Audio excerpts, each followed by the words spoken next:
Next thing I want to cover with you is one of the most important lessons my rich dad gave me, and it was called the cash flow quadrant. And what my rich dad explained to me is that there's 4 people in business. One are E's, employees. S stands for small business, self-employed, or specialist.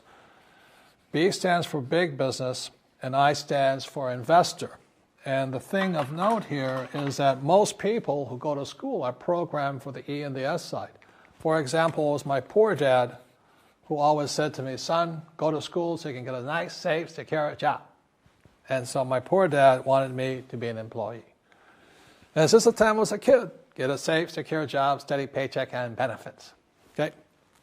I didn't want to be an employee. And I said, Mom and Dad, I want to be a rich man. And I fight with my dad. So my mother finally said, son, if you want to be rich, my mother was a registered nurse. And she said, if you want to be rich, the richest people I know are doctors. So my mom wanted me to come over here, be a specialist or a small business person.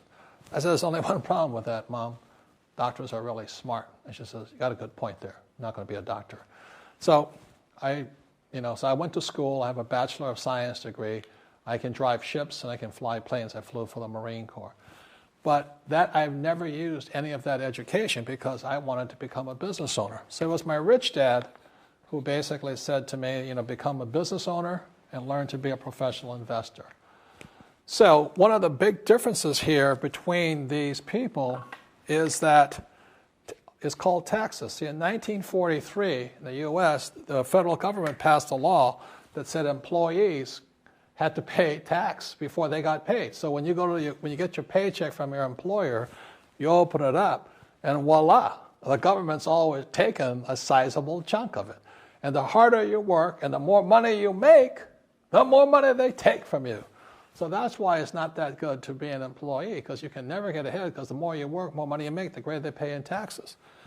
Now, the doctors, the lawyers, and attorneys, accountants were all laughing, saying, oh, these guys, they're getting paying a lot of taxes. So naturally, the federal government changed the laws again. And so in 1986 in the U.S., a thing called the 86 Tax Reform Act, and it basically took a lot of the benefits away from people who are self-employed, small business, doctors, and lawyers. So today in America, unfortunately, these guys pay the highest percentage in taxes.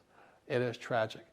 And a lot of people think they're investors, but what they're really doing is they're just giving their money to people like mutual funds, companies, and all that. So they're investing, but they're not really investors.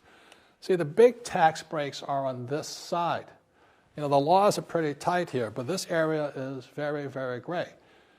So by being a business owner on the right-hand side of the quadrant, you can make a lot more money and pay a smaller percentage of taxes legally. And the key word is legally. In the investor quadrant, it is possible to make millions of dollars and pay 0% taxes legally. But you've got to know the difference. So one of the beauties of business for the 21st century is it allows people to make the transition from the E and the S side to the B side especially. And so you can become a big business owner. And the difference between an S and a B, small business and big business, is most of these guys can't quit working. Most small business owners, if they stop working for more than a month, the business collapses. They don't really have a business. Most of these people own a job. So the beauty of business for the 21st century, it allows these people to make the transition to the B side so that you don't have to keep working hard for money, and the money can actually come in passively. Then once you have your business up and running, then I always recommend you then begin investing with your excess cash, paying less and less in taxes. And that's the reason the rich are getting richer.